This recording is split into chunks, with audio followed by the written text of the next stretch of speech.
जो आधारभूत संरचना का सिद्धांत है, आज ये हमारा टॉपिक है। और ये जो है बीए फर्स्ट ईयर राजनीति विज्ञान अर्थात पॉलिटिकल साइंस में जो विषय कोड है 102, तो उसी का ये पार्ट है। 102 में जो है ये आता है, तो इसको मेजर और माइनर सभी लोग पढ़ते हैं। तो ये टॉपिक हम देख लेते हैं कि आधारभूत संरचना का सिद्धांत है क्या।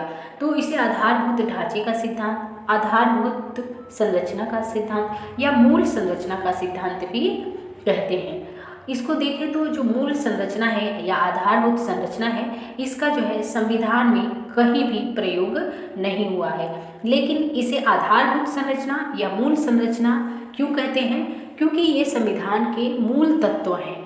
आधार मतलब संविधान के एक तरीके से आधार हैं, उनके मूल तत्व हैं जिन्हें जो है नष्ट नहीं किया जा सकता, जिन्हें संविधान संशोधन द्वारा संसद द्वारा जो है समाप्त नहीं किया जा सकता। तो ये अगर संविधान में इस शब्द का प्रयोग नहीं है तो ये आया कहाँ से? तो ये सर्वोच्च न्यायालय के व्याख्या द्वारा आया। कब आया? 1973 में आया। केशवानंद भारती केस में जो है इसकी संकल्पना दी सर्वोच्च न्यायालय ने, और ये कहा कि आधारभूत ढांचा या मूल संरचना संविधान की वो बातें हैं जिसे जो है संसद संविधान में संशोधन करके जिसे समाप्त नहीं कर सकती, उन्हें पूरी तरीके से परिवर्तित नहीं कर सकती, क्योंकि ये क्या है? संविधान के मूल तत्व हैं। तो संविधान के मूल तत्व क्या क्या हैं वो हम देख लेते हैं। तो सबसे पहला जो तत्व कहा गया कि संविधान की सर्वोच्चता, यानी संसद संविधान में संशोधन तो कर सकती है लेकिन वो इस व्यवस्था को नहीं बदल सकती कि संविधान ही सर्वोच्च है। भारत में संविधान को सर्वोच्च स्थिति प्रदान की गई है। संविधान के ऊपर कोई नहीं है। सभी जो सरकार के अंग हैं वो संविधान से ही अपनी शक्तियाँ प्राप्त करते हैं। तो संविधान जो है सर्वोच्च है और इस जो है इस विशेषता को संसद संविधान संशोधन द्वारा नष्ट नहीं कर सकती या पूरे तरीके से समाप्त नहीं कर सकती। दूसरे संविधान के मूल तत्व या मूल संरचना क्या है?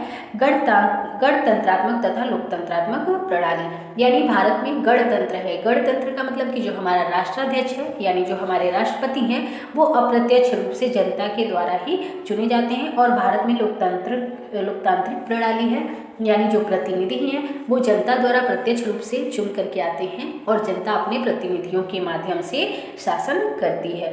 और तीसरा जो मूल तत्व है संविधान का, जिसे जो है मूल संरचना या आधारभूत संरचना कहा जाता है, वो है शक्तियों का पृथक्करण, यानी संविधान द्वारा कार्यपालिका, व्यवस्थापिका और न्यायपालिका इन तीनों अंगों में शक्तियों का पृथक्करण कर दिया गया है, और इसमें जो है इसे जो है संसद जो है इसे भी समाप्त नहीं कर सकती। फिर है संविधान का पंथ निरपेक्ष स्वरूप। सर्वोच्च न्यायालय ने ये कहा कि जो संविधान का पंथ निरपेक्ष स्वरूप है, अर्थात राज्य जो है पंथ या धर्म के आधार पे किसी के साथ भेदभाव नहीं करेगा, इस व्यवस्था को भी जो है संविधान का मूल तत्व माना गया और इसे भी समाप्त नहीं किया जा सकता। फिर संघात्मक प्रणाली या शक्तियों का विभाजन। तो जो संघात्मक शासन प्रणाली है, अर्थात केंद्र और राज्य के बीच जो शक्तियों का विभाजन किया गया है संविधान में, इस व्यवस्था को भी या संघात्मक ढांचे को संसद द्वारा समाप्त नहीं किया जा सकता। फिर आगे देखते हैं कि संविधान के मूल तत्व या मूल आधार या मूल संरचना और क्या क्या है। तो आप देखते हैं राष्ट्र की एकता और अखंडता भी क्या है? संविधान के मूल तत्व माना गया है। इन शब्दों का प्रयोग प्रस्तावना में भी किया गया है, राष्ट्र की एकता और अखंडता को। तो संसद ऐसे कोई भी कानून नहीं बनाएगी जो कि राष्ट्र की एकता और अखंडता को, जो कि संविधान का मूल तत्व हो, इस भावना के विपरीत हो। फिर कल्याणकारी राज्य की स्थापना।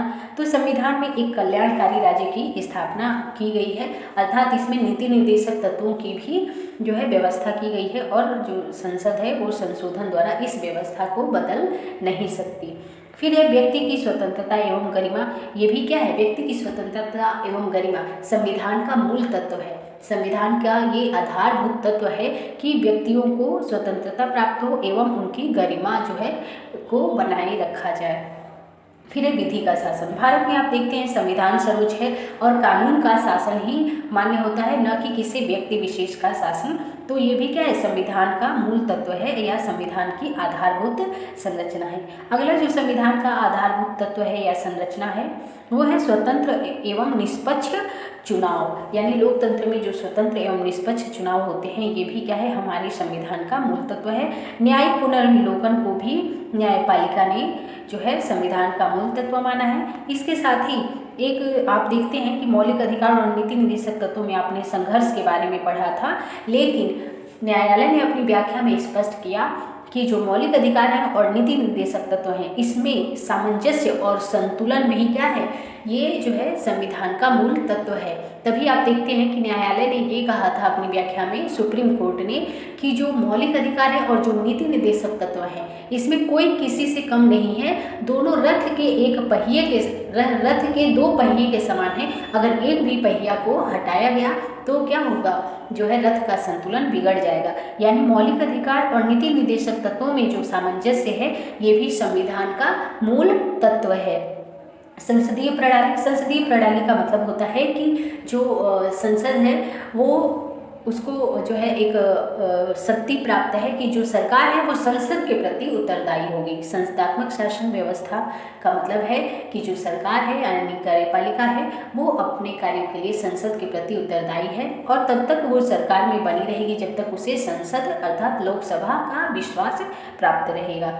तो संसदीय प्रणाली को भी संविधान का मूल तत्व माना गया है। न्यायपालिका की स्वतंत्रता वेरी इंपॉर्टेंट है। न्यायपालिका की जो स्वतंत्रता है ये भी क्या है, संविधान का मूल तत्व है या संविधान का आधारभूत तत्व है या संविधान की आधारभूत संरचना है। तो इस प्रकार ध्यान रखेंगे कि संविधान के मूल तत्व या संविधान की आधारभूत संरचना या इस तरह का जो शब्द है ये मूल संविधान में ये कहीं भी वर्णित नहीं है। ये कैसे आया, तो ये न्यायपालिका के व्याख्या द्वारा आया है। तो हमने इतने सारे संविधान के मूल तत्वों को देखा। आई होप कि बहुत ही आसान शब्दों में आपको ये समझ में आ गया होगा।